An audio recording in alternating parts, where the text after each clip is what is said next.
Now we're going to move to the next speaker. That's Mrs. Janebová. She's also from the academic sphere. She works in the Institute of Social Work at the Philosophical Faculty, University of Hradec Králové. She works as a social worker for Selinger in Triangle, and she also moderates case conferences. She's going to present her speech of the issue of point 2.1.1 of the ethical code and her analysis of how clients can be unjustly blamed for their problems. So thank you very much. Mrs. Janebová, the floor is yours. Good morning. I would like to greet all the participants of this conference. To open with, I would like to mention that it is a very weird environment when I teach or lecture in teams. I'm used to being able to see their faces and non-verbal as well as verbal communication, or at least some gray windows, and in both cases I can see myself, but in this case all I can see is my PowerPoint presentation, which is very weird because I don't get any feedback. On the other hand,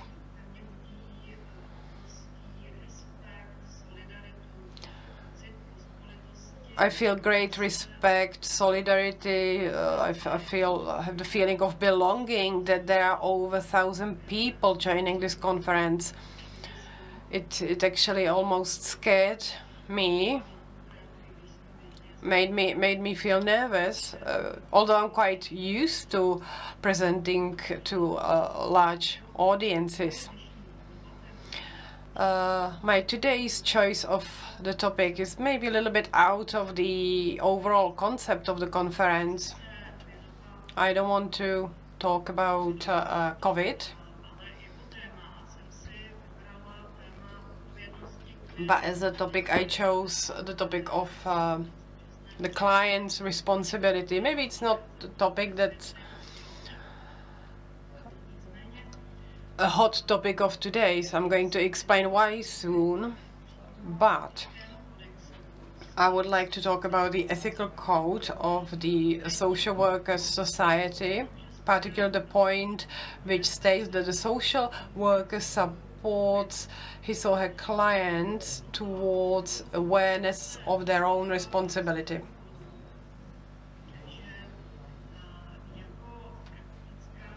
As a practitioner social worker, sometimes I have certain ambiguous feelings or ambiguity in my role, and this ambiguity is because I realize that I usually work with single mothers, how they are often unjustly blamed for not being responsible.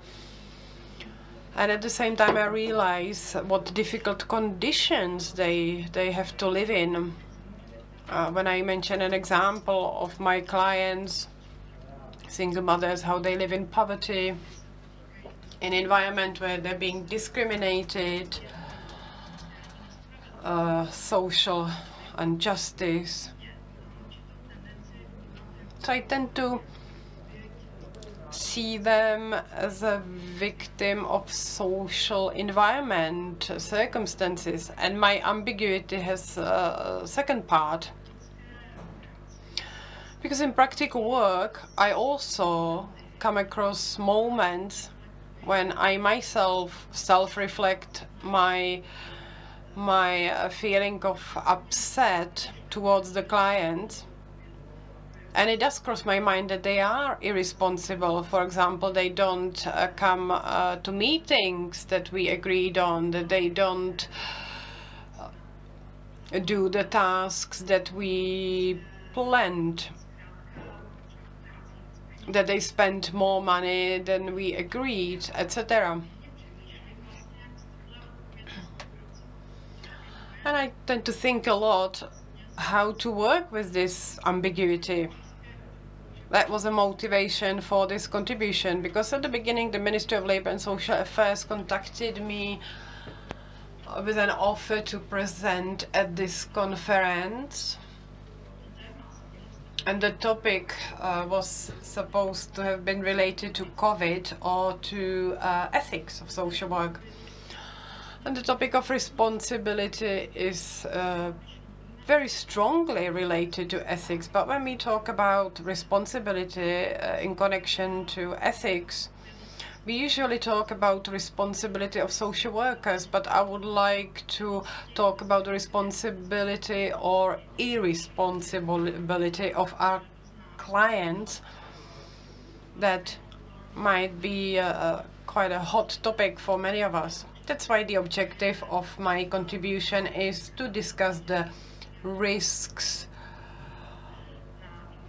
of social workers' focus on individual responsibility of clients, and at the same time I would like to propose an alternative approach towards responsibility using inspiration from Iris Marion Young in her book Responsibility for Justice. When I was thinking about the topic of responsibility, I looked into the codes of ethics. I admit that for some time I was a little bit confused which code to follow, because on one hand we have a code of ethics from 2006 by the Social Workers Society, but then we also have a code of ethics of a social worker of the Czech Republic that was created by the Professional Association of Social Workers in Social Services. I wasn't quite sure which code applies to me, which one to follow, which one is the current one, the up-to-date one. And I was also confused that in the second code they said that both the social workers as well as the professional chamber of social workers follow it, but on their respective website I found a reference to the first code. So I honestly, openly admit that I wasn't too sure which one to follow, so I found inspiration in both. The first one says that social worker supports his or her clients towards the awareness of own responsibility, and in the second one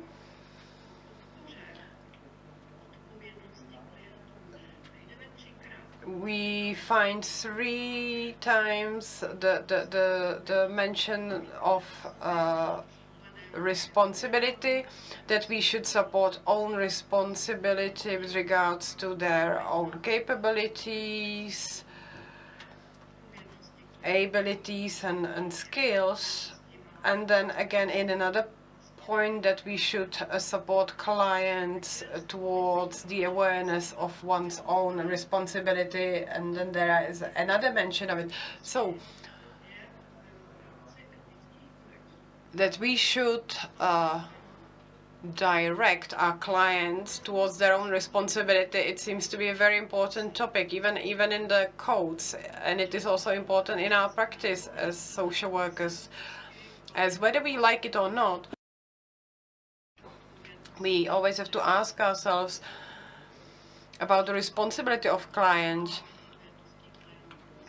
such as moral responsibility for the situation they are in, and how we assess their responsibility that influences the intervention plan.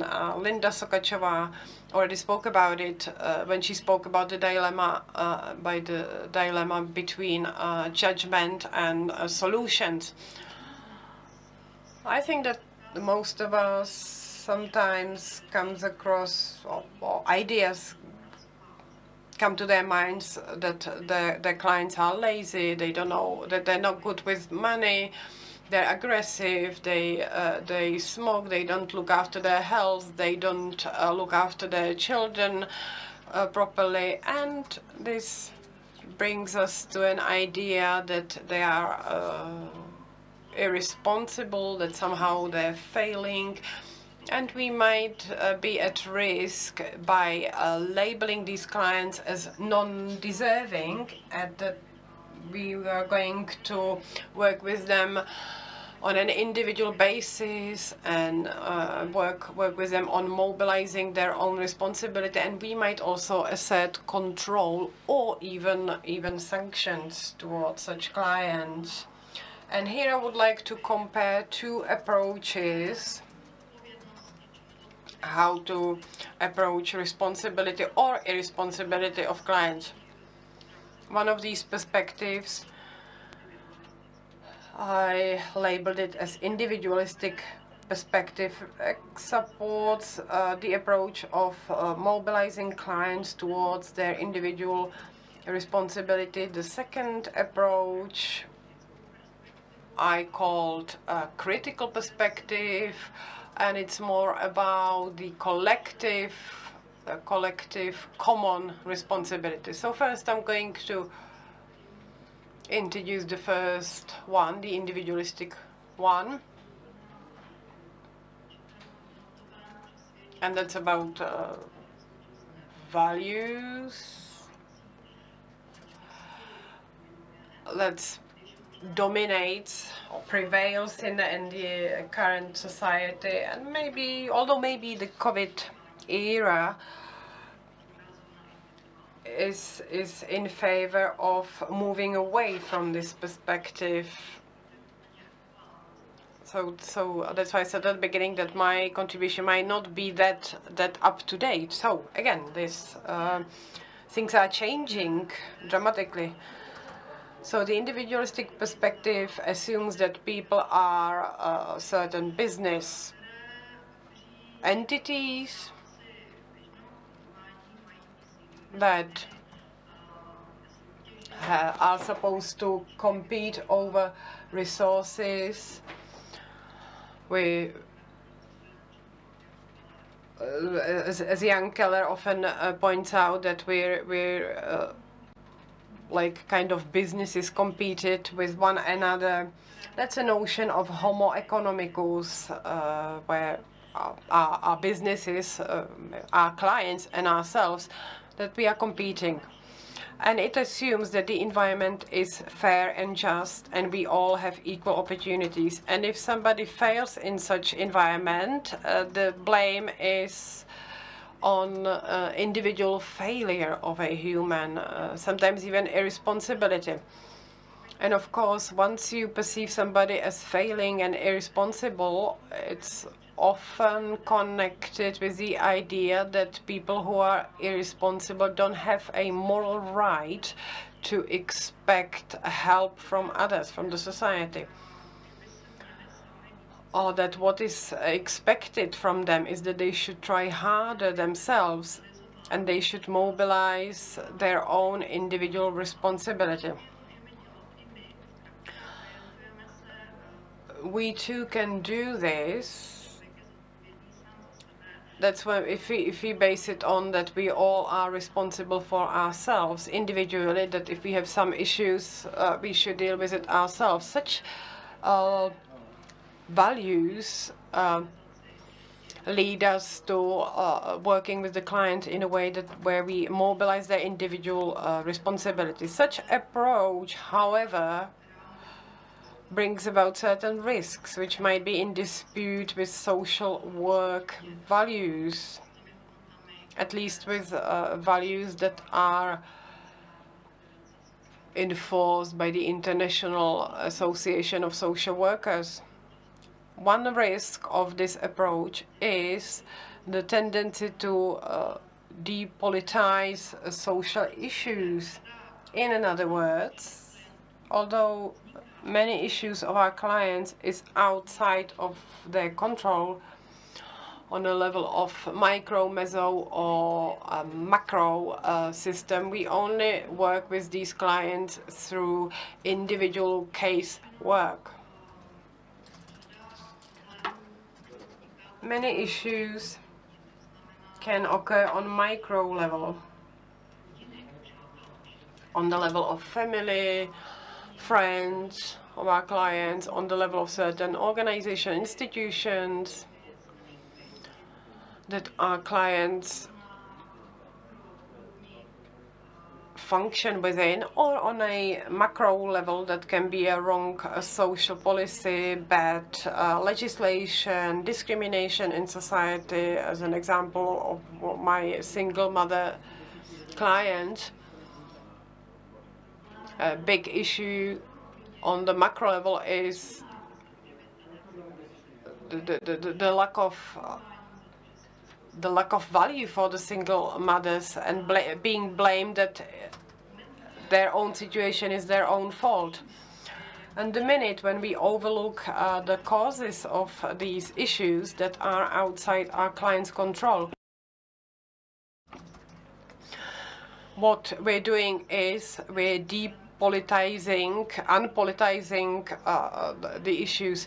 Social work is a political work in a way, and it should be applied also in the mainstream social work. Another risk of this individual approach is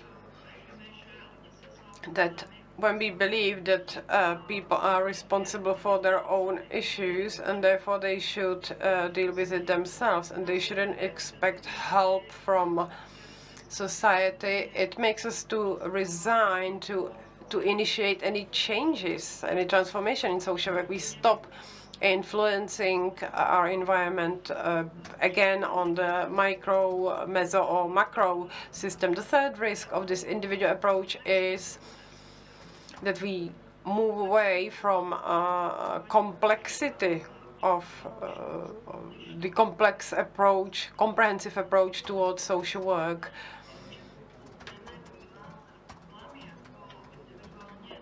If we perceive issues as individually caused, there is a risk that we might focus just on this one single individual barrier on the side of the client, that's his or her irresponsibility, and we're not going to pay attention to the other issues, reasons for the issues, whether they're barriers on the side of the individual. It could be mental issues, incompetencies, some handicaps, disabilities, and also barriers that are on the side of the social environment or in the interaction between the client and the environment. Another risk, this overemphasizing the individual approach, is applying more repressive ways of control. If we assume that the client is responsible for his or her situation, it may lead us to us providing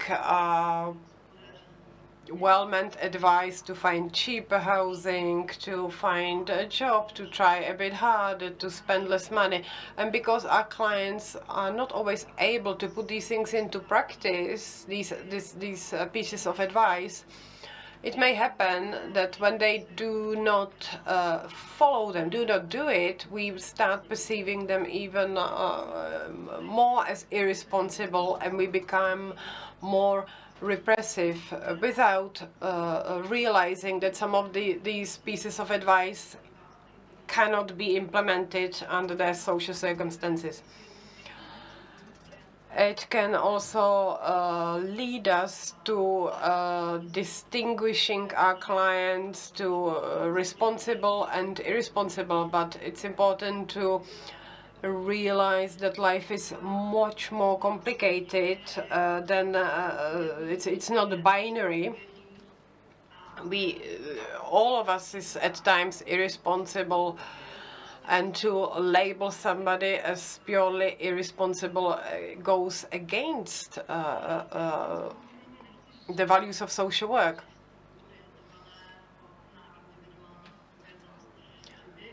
I don't want to say that people should not be responsible at all. Absolutely not. I think that we all should have some responsibility, including our clients, for cause and the impact, action and reaction. What I'm trying to say is that there is a shift of responsibility being moved from a collective or community towards an individual. That's why I would like to offer an alternative point of view, which I called as a critical approach or critical perspective. It refuses that it's always the responsibility of the individual. The causes of social issues are the result of interaction between a human and social structures in which that human lives. So what that means is that even though people may behave irresponsibly, we don't need to see them as the only cause, but it might be a reaction to certain impulses from their environment. It doesn't always have to be just the family, as we sometimes like to simplify it, but it can be also on the level of meso and macro system. I'm going to give you an example of my client who was dealing drugs. That seemingly can be a very irresponsible decision. But when we take a closer look at her situation, dealing of drugs was taking place last year between February and April. It was at the time of when the COVID crisis started. At that point, my client did not receive her housing benefits for 2 months. Her rent was 14,000 and her benefits were about 11.5, so she would need extra 2,500 crowns to cover her housing and then of course some money for food, etc. What were her options? She could go to work, but with take a job. But with two little kids, one of them being on the autistic spectrum, she couldn't find a job. Many people were being laid out at that point. She could go to asylum shelter housing, but it takes 2 months before you can get in. Third option is that under such circumstances you should not need to pay the rent, but her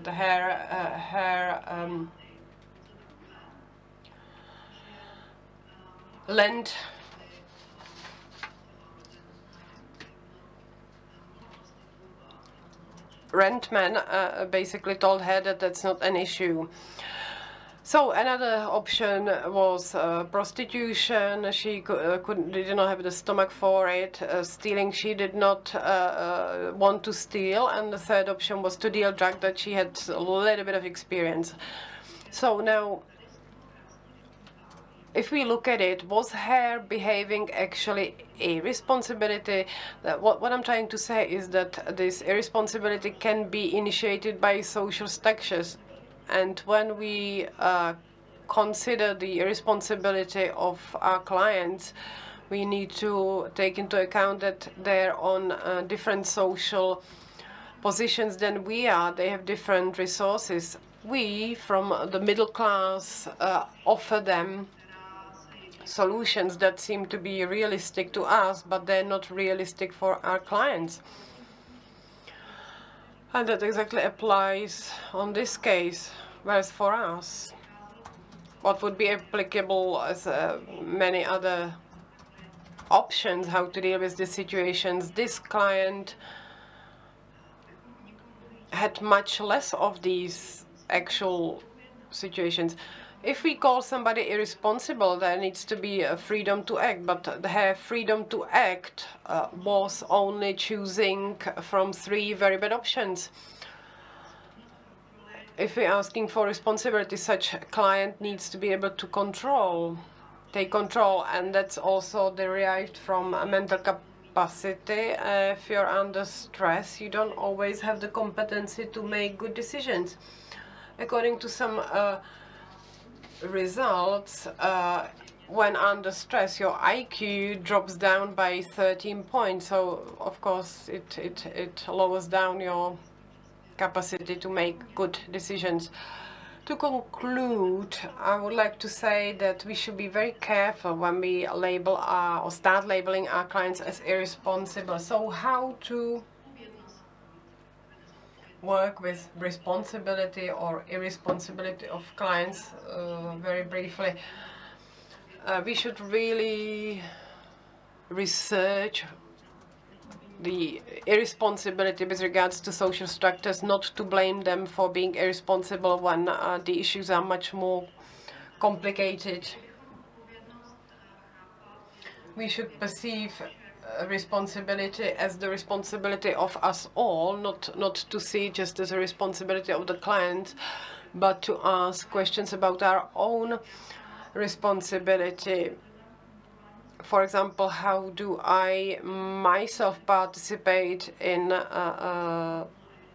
unjust functioning of the society, at least towards Iris Marion Young? We should more think about the future, not the past, but how can we change in cooperation with clients, NGOs, church organizations, Ministry of Labor and Social Affairs, community, how all of us together, how we can contribute towards decreasing social inequality in society, and we should together participate in collective actions through which we can start remedying or initiate remedy of these unjust structural processes. So thank you very much for your attention.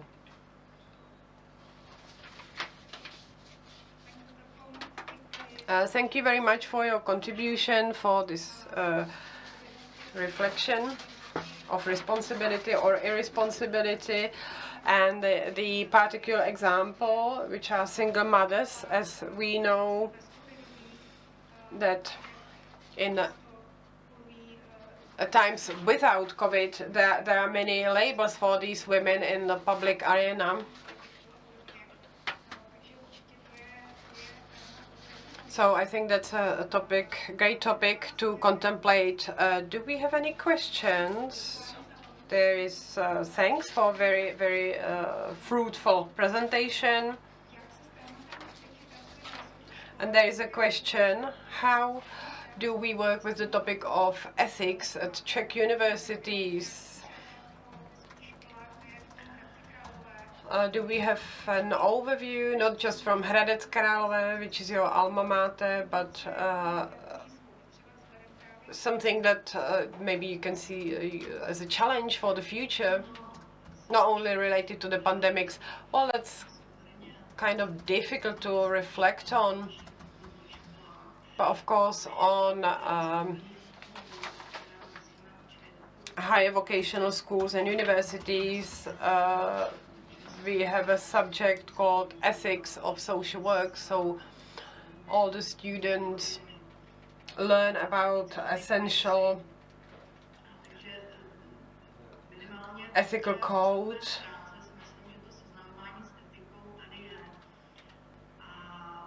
So it does exist, and it is happening, but if I was to answer how to teach ethics in the future, I think the speaker before me, Mr. Peter Brnula, said it very well. Perhaps we should reflect how the social work affects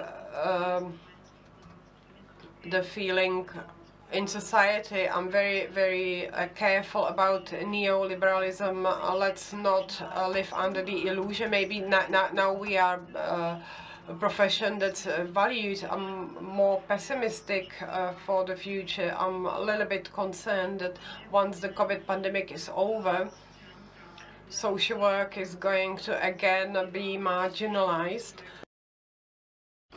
and especially the resources that flow our way are going to be decreased.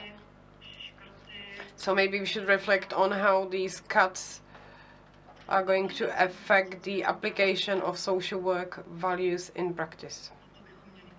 That's what we should be very concerned about, very sensitive about. So thank you very much for your answer and for your whole presentation.